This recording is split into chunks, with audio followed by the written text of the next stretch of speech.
Assalamualaikum warahmatullahi wabarakatuh.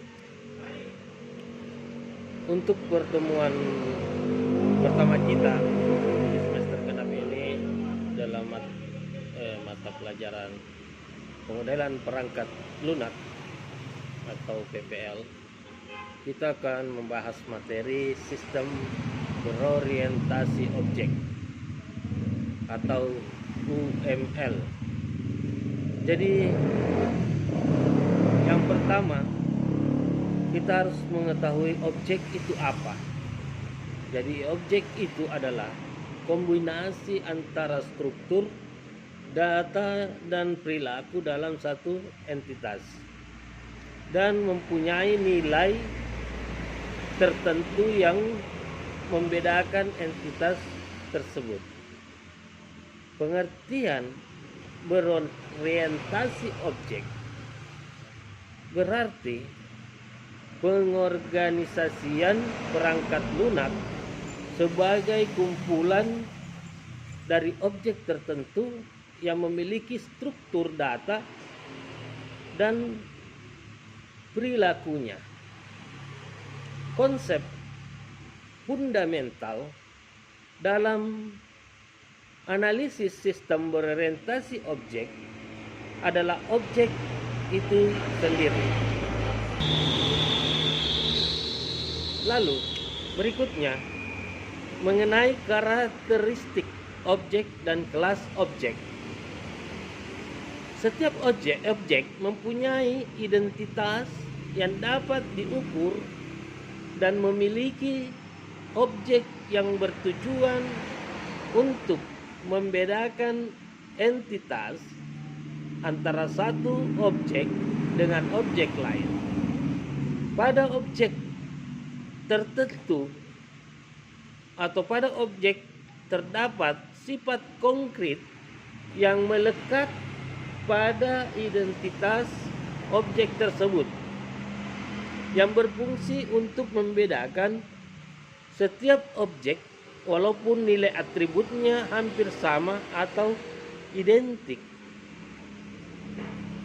Objek yang terbagi dalam atribut, operasi, metode, hubungan, dan makna yang sama akan membentuk sebuah kelas yang merupakan wadah bagi objek yang dapat digunakan untuk menciptakan objek, atau dengan kata lain, suatu kelas objek menggambarkan kumpulan dari objek yang mempunyai sifat atau atribut.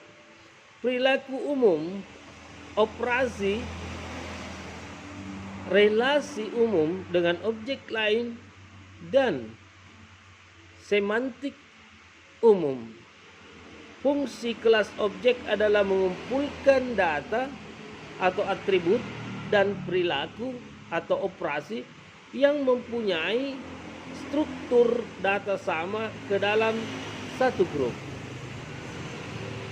Jadi ada beberapa istilah yang berhubungan dengan objek. Antara lain, atribut.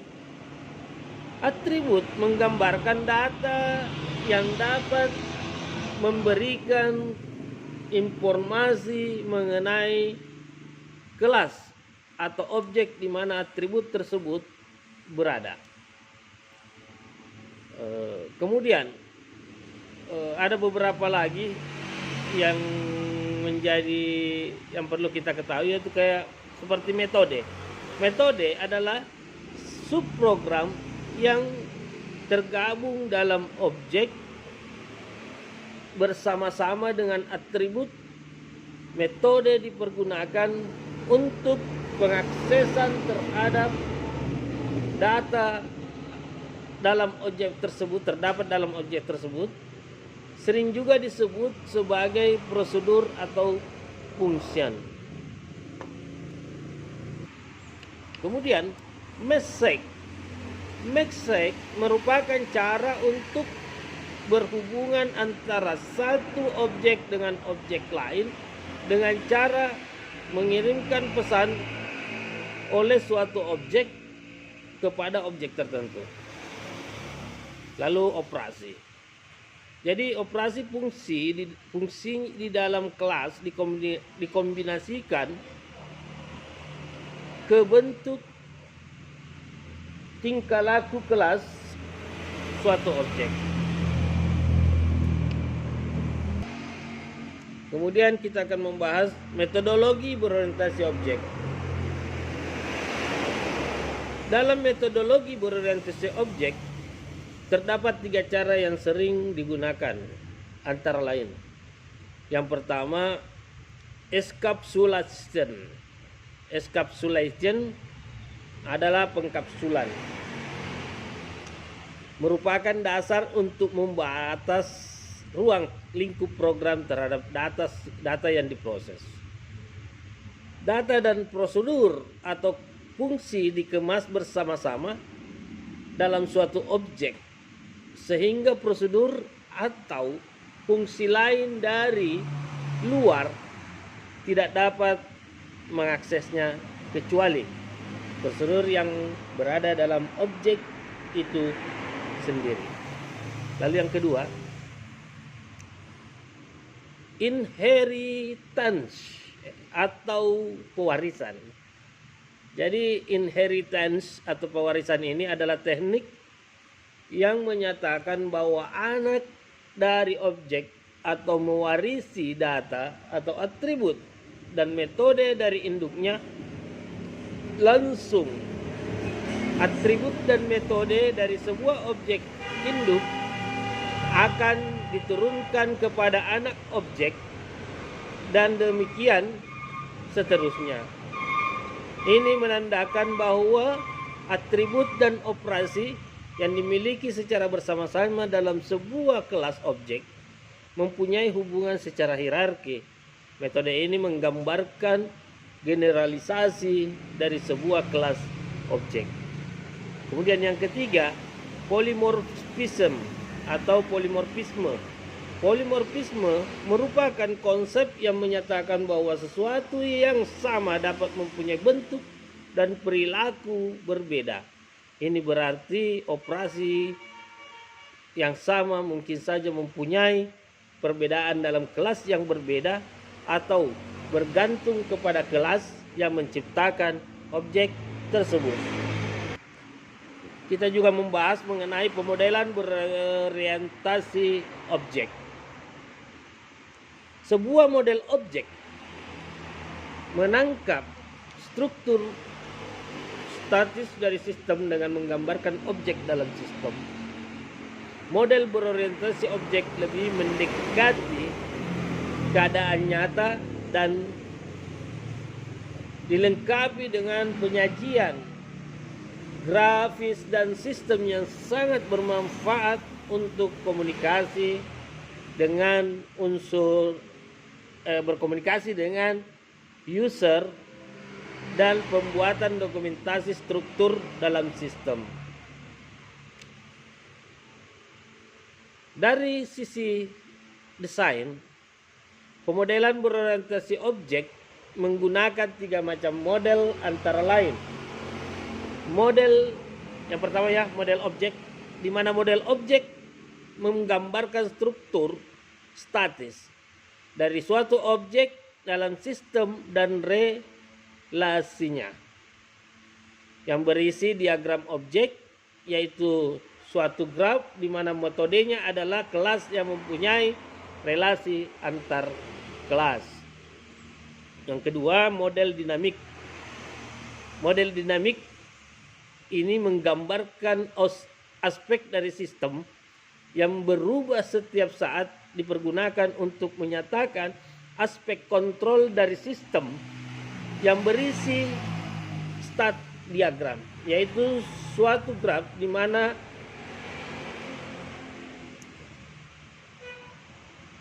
modenya adalah stat danar adalah transmisi antara yang disebabkan oleh ver. Jadi saya ulang ya. Jadi di mana modenya adalah stat yang di mana transmisi antara stat yang disebabkan oleh event. Nah, lalu yang ketiga, model fungsional. Model fungsional yaitu menggambarkan transformasi nilai data di dalam sistem yang flow diagram, yaitu suatu graf di mana anodenya menyatakan proses dan artnya adalah aliran data. Untuk mempermudah dalam pemodelan abstrak dan pembuatan perancangan program, maka digunakan diagram objek untuk melengkapi notasi grafik dalam pemodelan objek, kelas dan relasinya dengan yang lain. Lalu kita membahas juga mengenai struktur objek dan hierarki kelas. Struktur kelas pada sistem berorientasi objek dibagi atas dua, yaitu wall var struktur dan gen spec struktur.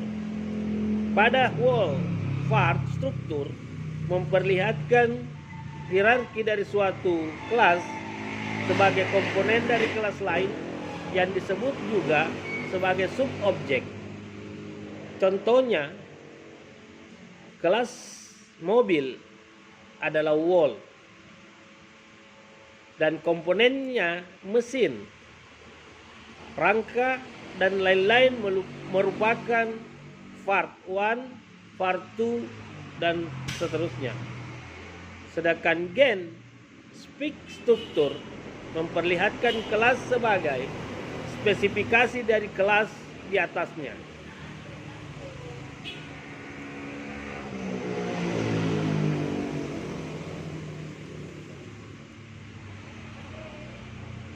Kelas yang mempunyai sifat umum disebut general essential, super class atau top class. Sedangkan kelas yang mempunyai sifat khusus disebut specialization. Contohnya kelas mobil adalah generalization. Sedangkan sedan, truk, minibus dan lain-lain merupakan specification. Jadi specification 1, specification 2, specification seterusnya, yaitu kelas yang mempunyai sifat khusus. Jadi kita ke Unified Modeling Language atau dikenal dengan singkatannya UML. Jadi itu singkatan UML, yaitu Unified Modeling Language. Jadi kita membahas berikutnya sejarah UML atau Unified Modeling Language. Tahun 1994, Grady, Bosch dan James Rembok bergabung untuk menggunakan metode berorientasi objek. Ivan Jacobson bergabung pada tahun 1995 dan mereka bertiga fokus membuat suatu bahasa pemodelan. Objek standar sebagai ganti dari pendekatan atau metode objek standar berdasarkan kerja mereka dan hasil kerja lainnya pada industri. Unified Modeling Language atau UML versi 1.0 dirilis pada tahun 1997. Unified Modeling Language atau UML tidak menentukan metode untuk sistem-sistem pengembangan, tetapi sudah diterima luas sebagai metode untuk pemodelan objek. Object Management Group atau OMG, Badan Standar Industri, mengadopsi UML pada bulan November 1997 dan terus bekerja sama untuk meningkatkannya berdasarkan kebutuhan industri pada saat ini. Salah satu industri telah merilis sebuah software yang mendukung UML, yaitu Visual Paradigm 6.4 Enterprise Edition. Berbagai industri juga bermunculan dan mendukung penggunaan UML dengan berbagai produk, diantaranya Relation Raw, Smart Raw dan lain-lain. Nah, jadi kita masuk lagi ke definisi Unified Modeling Language atau UML. Jadi Unit Modeling Language atau UML merupakan suatu kumpulan konvensi pemodelan yang digunakan untuk menentukan atau menggambarkan sebuah sistem software yang terkait dengan objek. Jadi ini menurut Witten L, Jeffrey et al. Tahun 2004. Sementara menurut Hendry 2007, Unified Modeling Language atau ML ada sebuah bahasa pemodelan yang telah menjadi standar dalam industri software untuk visualisasi, merancang dan mendokumentasikan sistem perangkat lunak. Bahasa pemodelan OML lebih cocok untuk pembuatan perangkat yang perangkat lunak dalam bahasa pemrograman berorientasi objek, misalnya C++, Java, VB, .NET. Namun demikian tetap dapat digunakan pada bahasa pemrograman prosedural atau menurut SIGA TORC 2007. Unified Modeling Language atau UML biasanya digunakan untuk yang pertama, ini menurut Hendry 2007. Yang pertama, menggambarkan batasan sistem dan fungsi-fungsi secara umum dibuat dengan use case dan aktor. Yang kedua, menggambarkan kegiatan atau proses bisnis yang dilaksanakan secara umum dibuat dengan interaction diagram. Lalu yang ketiga, menggambarkan representasi struktur statik sebuah sistem dalam bentuk kelas diagram. Yang keempat,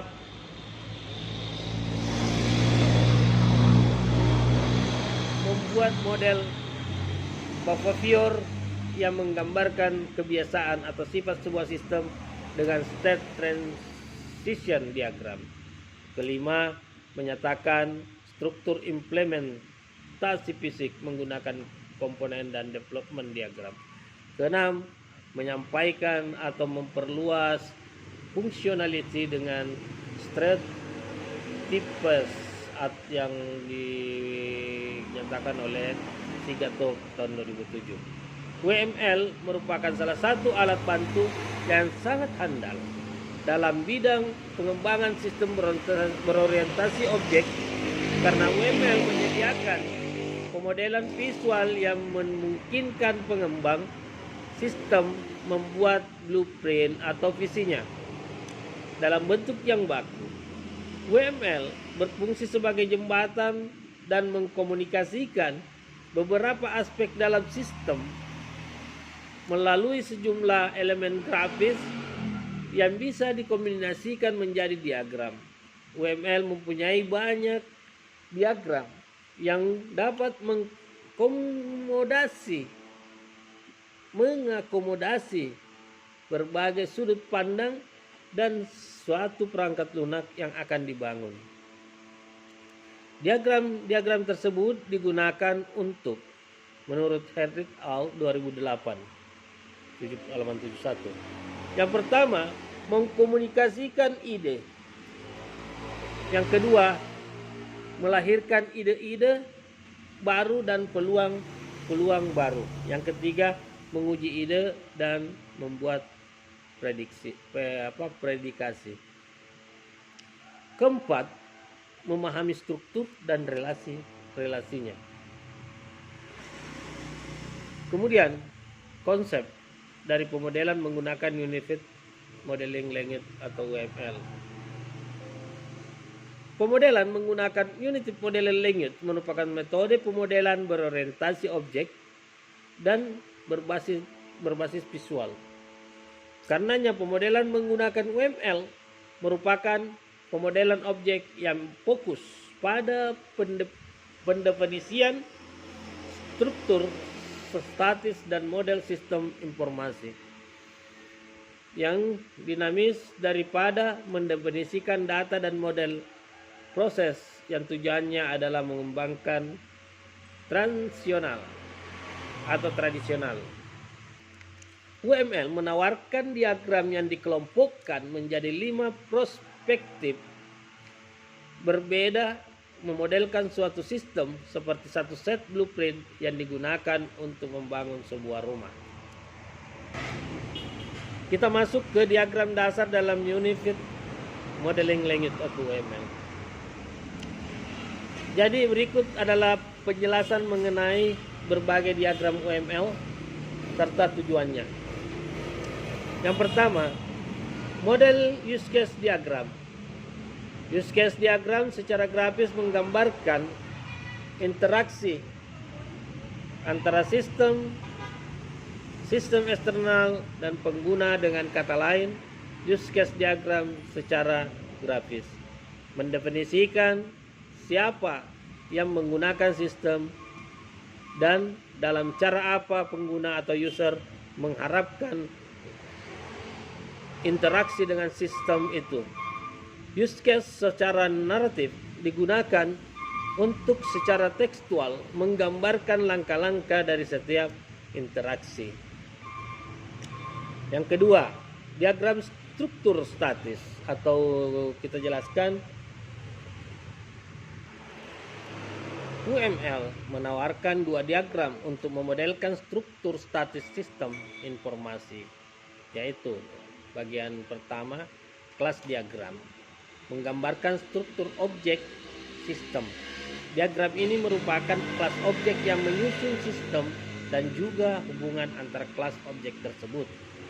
Bagian kedua, objek diagram serupa dengan kelas diagram, tetapi objek diagram memodelkan instance objek aktual dengan menunjukkan nilai-nilai saat ini dari atribut instan. Objek diagram menyajikan snapshot atau potret tentang objek sistem pada poin waktu tertentu. Diagram ini tidak digunakan sesering kelas diagram, tetapi saat digunakan dapat membantu seseorang developer memahami struktur sistem secara lebih baik. Diagram interaksi memodelkan sebuah interaksi terdiri dari satu set objek, hubungan-hubungannya, dan pesan yang terkirim di antara objek. Model diagram ini memodelkan behavior atau kelakuan.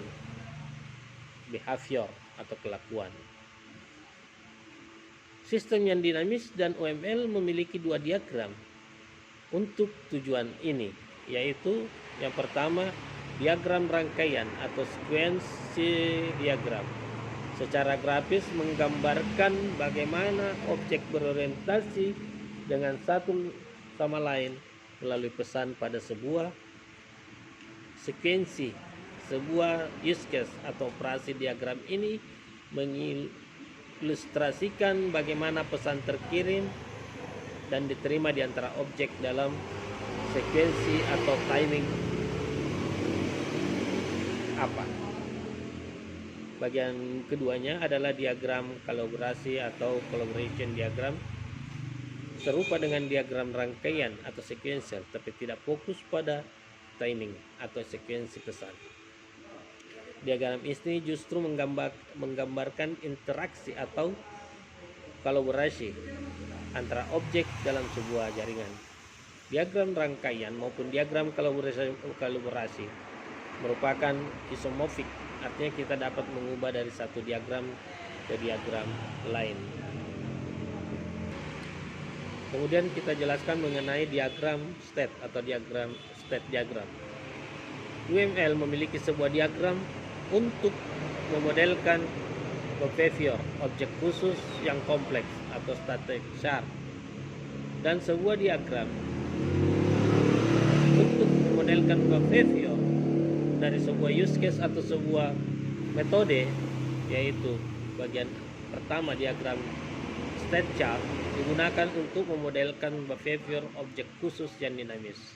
Diagram ini mengilustrasikan siklus hidup objek sebagai keadaan yang dapat diasumsikan oleh objek dan event-event atau kejadian yang menyebabkan objek beralih dari satu state ke state yang lain.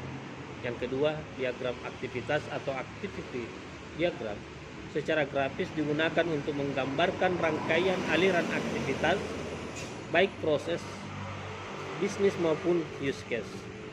Activity diagram dapat juga digunakan untuk memodelkan action yang akan dilakukan saat sebuah operasi dieksekusi dan memodelkan hasil dari action tersebut. Kemudian, diagram implementasi.